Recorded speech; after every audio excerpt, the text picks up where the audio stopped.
Hello and welcome to another little race I did. This was the fourth stage in the second series of the dirt racing series, and my team ABR Endeavour were placed joint first on league points and just trailing by one rider point going into this stage, which is the penultimate stage, and in a double header overnight. The next stage was an individual time trial.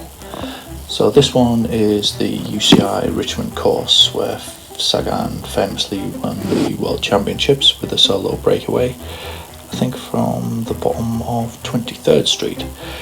And this is a points race where there's two sprints to start us off on the relatively flat part, and then two KOM segments after that on Libby Hill and then 23rd Street.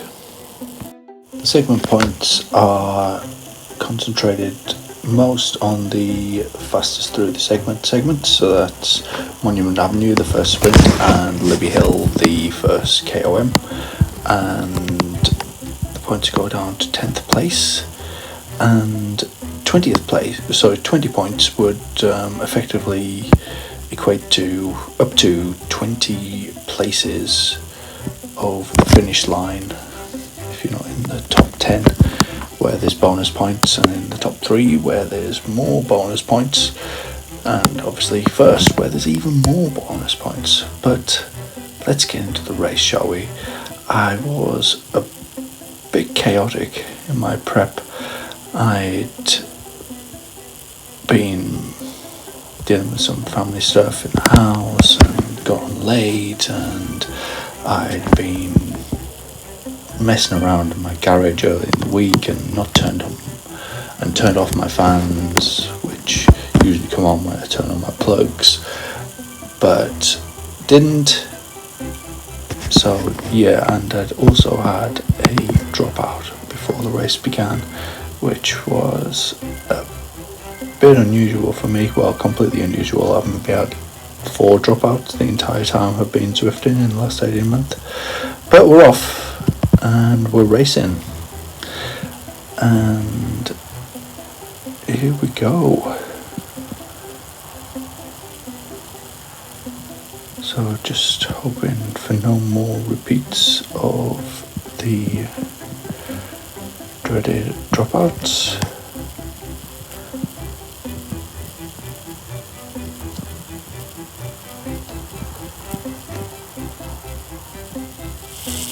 So we managed to field 8 riders in this race, all of whom are wearing the same top as me, the yellow with the orange, white and green stripe. And our main competition and the league leaders going into this race are the Dirty Psychos, who are wearing the dirt tops. Very close competition going into this race. They were only one rider point ahead, as I think I've already mentioned. So this race very much suits my power profile, so 1 minute efforts, and I was just hoping that I wouldn't have any further mishaps as I did at the start line. And then this happens.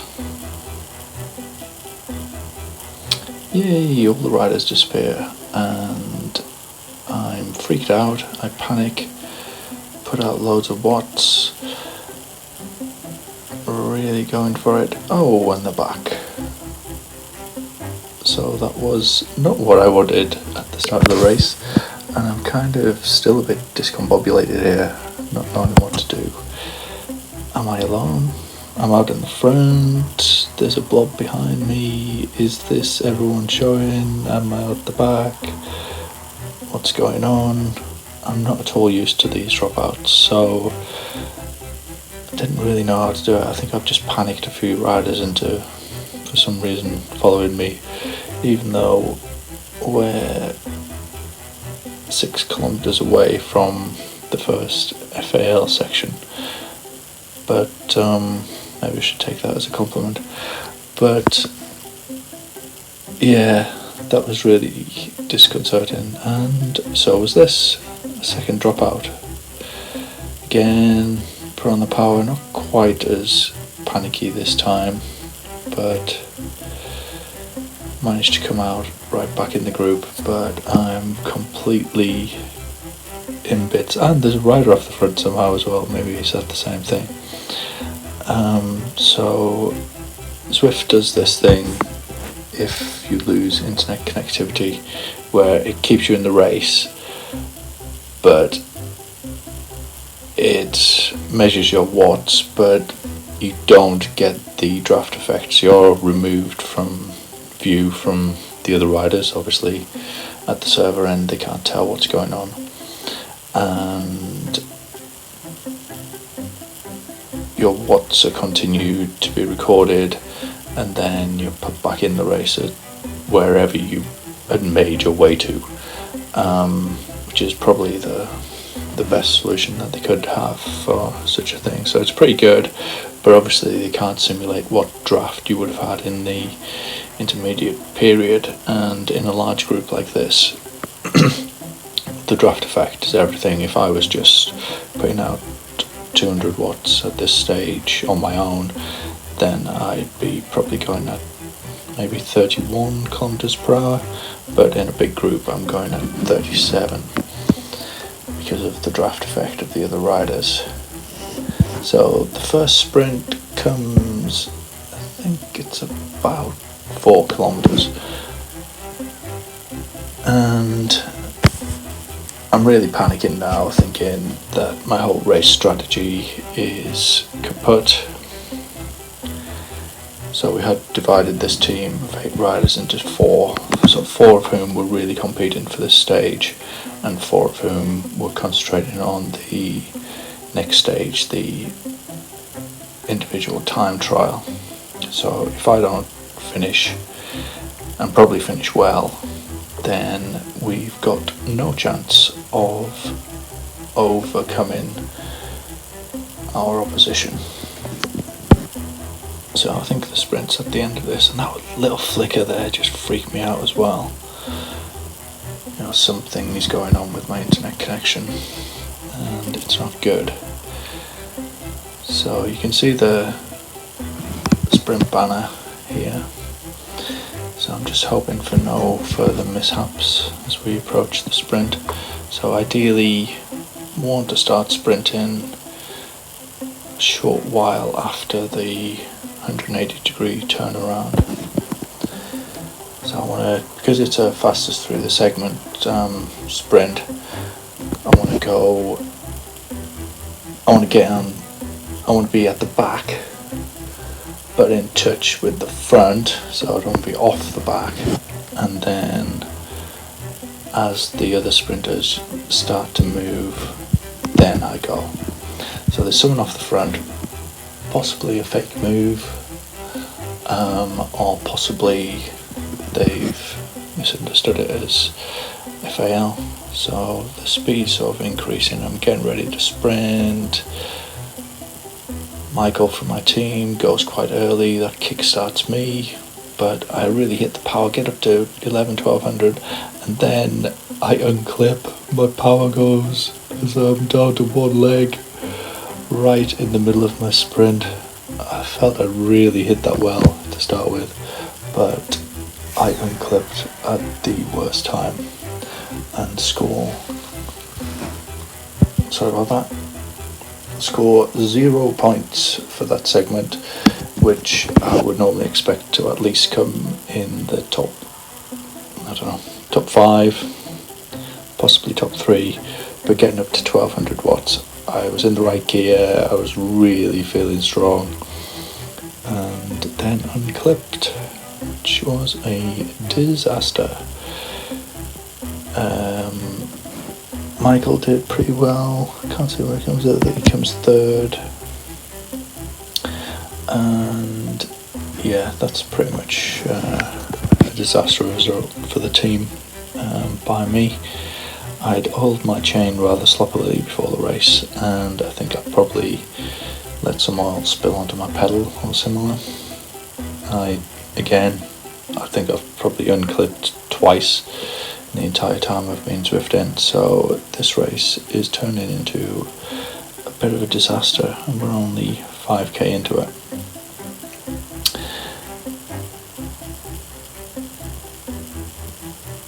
So before the race, I'd split the team as captain into two halves. The diesels concentrate on the next race, and the punchers concentrate on this one. But what the task I'd given the diesels was that at 6 kilometers in, they were going to launch a kind of fake breakaway. Now, a fake breakaway needs to be believable. So we have someone off the front now, and the sprint banner is at 7.9. But no one's really following him because it's not really believable that it can make it all the way to the line in this category, which is what we call a B- category. He can't really put out significantly more power than the rest of us by definition. So for a breakaway to work, it needs to be believable. So what we did was we said at this corner, 6km, the 4 diesels are going to launch, and that should be enough to be believable. So all the other riders say, we've got 4 riders from a reasonably strong team, but we're launching off the front. We need to follow them. Now they've got the draft effect. They didn't make that much separation, but they've certainly drawn the group out. You know, they've drawn our opposition into chasing them, which is the whole point of this kind of fake breakaway. And they're doing their job. They're making them chase, and they catch the rider in front as well, which is kind of helpful for us. And the idea is that myself, Michael, maybe some of the other guys who are aiming to score in this race will take advantage of the fact that they're all chasing, do their sprint, and I have another dropout just before the bloody sprint, and now I find myself at the front, which is precisely the opposite I wanted. So we called off our breakaway at 7.1 kilometers to leave the other riders out in the wind to have to make the decision as to whether to sprint or not. And what's actually happened is I end up at the front, having to make the same decision, completely in bits mentally now, wondering what I'm going to do. Am I going to be able to complete the race? How does that affect our strategy? I'm going to have to get one of the others to finish the race, and before you know it, it's time to sprint, and I am not ready at all. There's the sprint banner, and I'm still doing 4 watts per kilogram when really I should be doing 8 or 10, and yeah, left it far too late. Just mentally done again. Really bad timing with the dropout, and I don't know what came 18th or something, where I'll be hoping to come top 3. I mean, with that plan, I was hoping I was going to win it. Not quite the best sprinter in the group, but I'm not far off it. So I was hoping that would be enough to give me the edge, but yeah, maybe it's an excuse, but that was pretty annoying, and I'm not really used to dealing with dropouts, so it just, with the additional responsibility of being captain, wondering how am I going to get 4 riders across the line with this plan that I had, it was all just a bit too much for me. And yeah, it sort of affected lots of my race. I hear, what am I doing at the front? Why am I not super tucking? I'm the king of super tuck. I get every single inch of super tuck that's available, but yeah, not really getting the rest.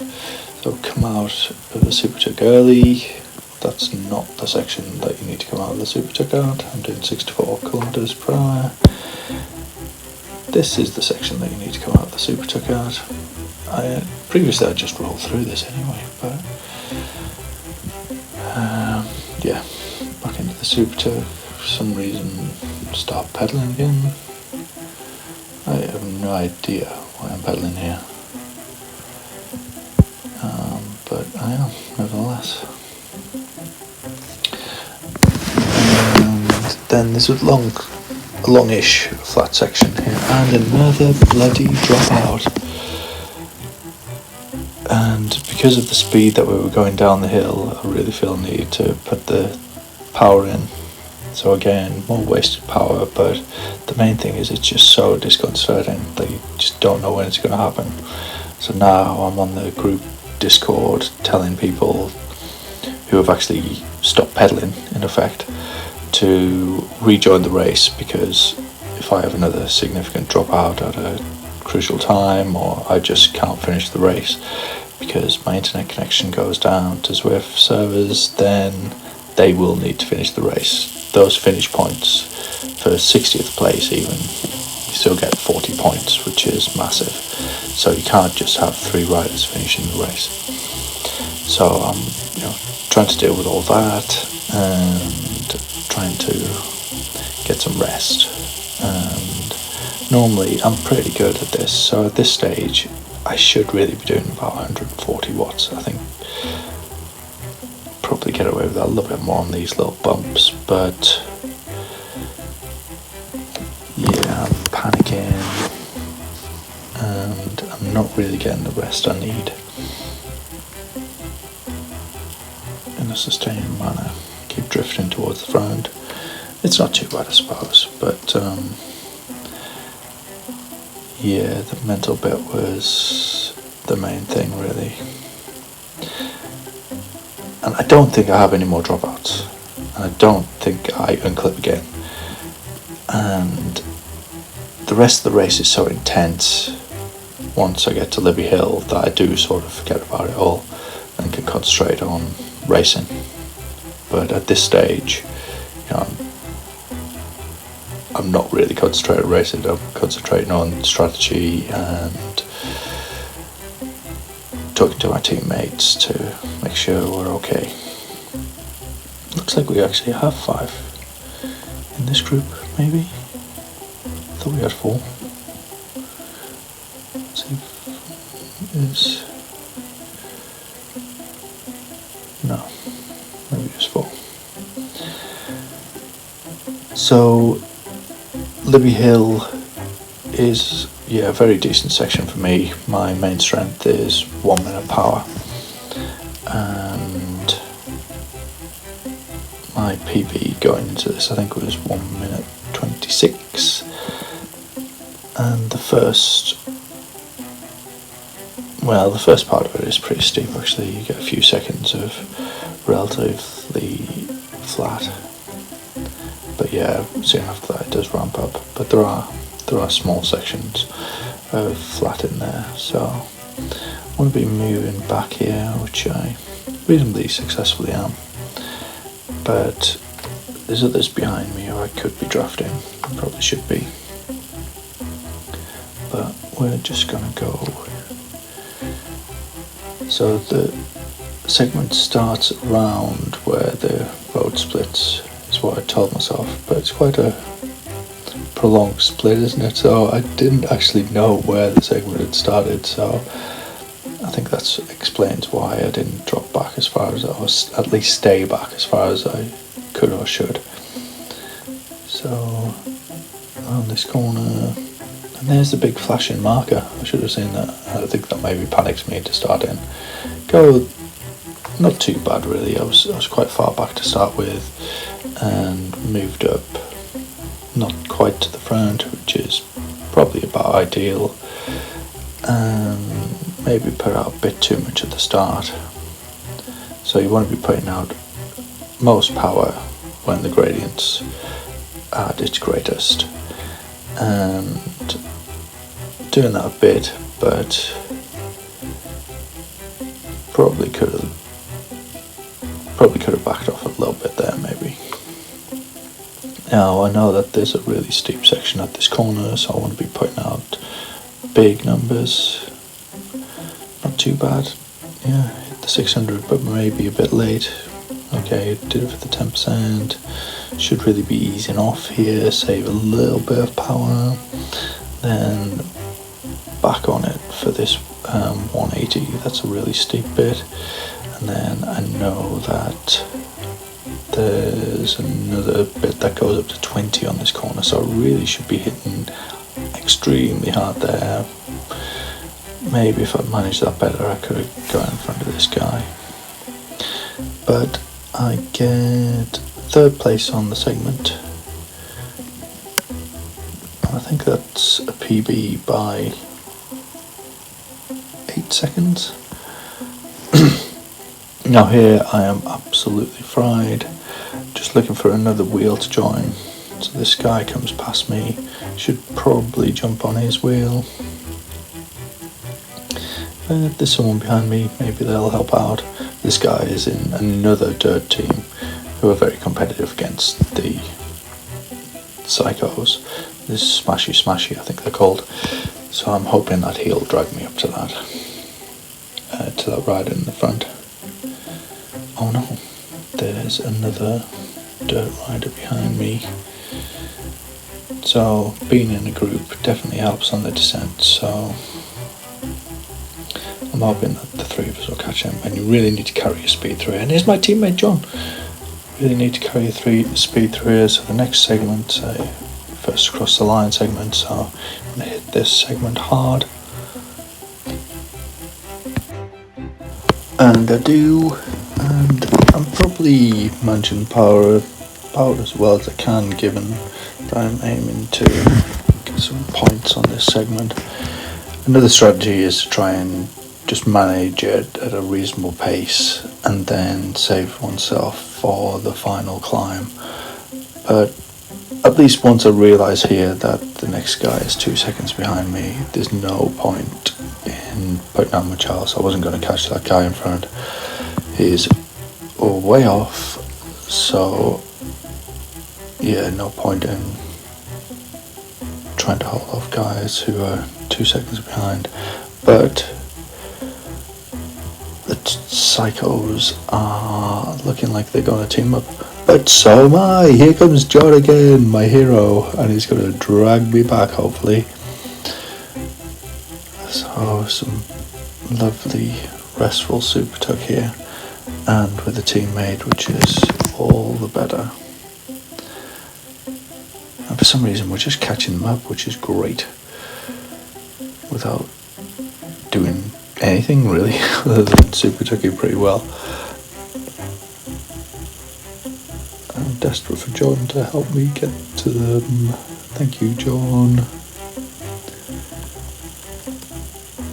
I'm feeling pretty dreadful at this stage, and I know the climb is coming up. And I sort of want to communicate with John and say, help me, but you're all alone on the climb really. There's not much anything anybody can do. And unfortunately the 2 people with us are both in our main opposition, the Psychos. So I just try to steel myself, and here comes people past us, people who've taken it maybe a bit easier on that climb and can save their watts for the flat where they can build up some speed. John goes after them. Good on you, John. Go and get him. And I just haven't got much left. I'm trying to sort of dance on the pedals here and convince myself I can put out 5 watts per kilogram up this hill. And I think this is, where form goes a bit. I know, and when I'm in, a good state, to put out the highest numbers where the incline is biggest. That's where you'll really reward the opposition. But the resistance on the trainer kind of gives you the impression that you should put out more when the resistance is least. I'm not quite doing that, but it's not great either.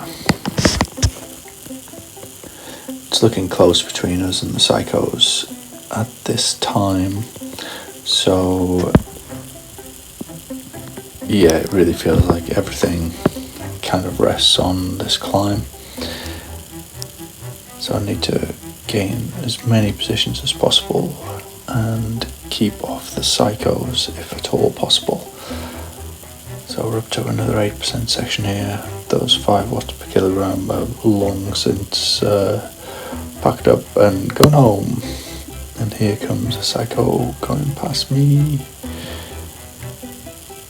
Try and stand up, try and change gear, just try and find anything that works to close that little gap. There's a flatter section and he's sort of pulling away from me, so I accelerate, try and spin harder, try and change gear, try and find an energy system which is going to take me past him. And I've got another Psycho behind me as well, so I don't want to completely fry myself and have to stop pedaling. Looks like I'm going to catch him. I'm going to catch him. I'm going to catch him. Yes, I'm going to catch him. Oh no, he's going away again. Just can't find the watts, unfortunately. And am I going to get caught? Oh my god, am I going to get caught? No, thankfully I managed to hold him off. So, 6th place over the line. And we're looking like we've been beaten by the Psychos. So let's have a look at the results. So these are the results on Zwift Power, and it's sorted by points. I came 4th with 107, 13 points behind the leader. Rather frustratingly, if I put in a reasonable dig on both of the sprints, come top 3 in the first one, I probably could have won, but the Dirt Psychos, who I think got 1st, 2nd, 5th, and I don't know, was it 9th? Probably still too strong. We got 4th, 7th, 12th, and 13th. So yeah, the fairly convincing victory, I think, probably by about 60 points. So even without the disasters, probably too big of a gap to overcome. Some really strong performances from Dirt Psychos and from ABR, who just fell a little short, I feel, though the official results aren't yet out. In retrospect, I think I probably went too hard up the 23rd Avenue and should have saved some for the finish. I should have been better prepared, given myself more time, which probably would have helped both with the dropouts, because I think the only thing I did differently was I didn't boot up my router as early as I normally did, and I sloppily ordered my chain, which possibly contributed to the unclipping incident. But it was a decent race by me overall, but disappointing slightly that we didn't win. And that's me. Bye.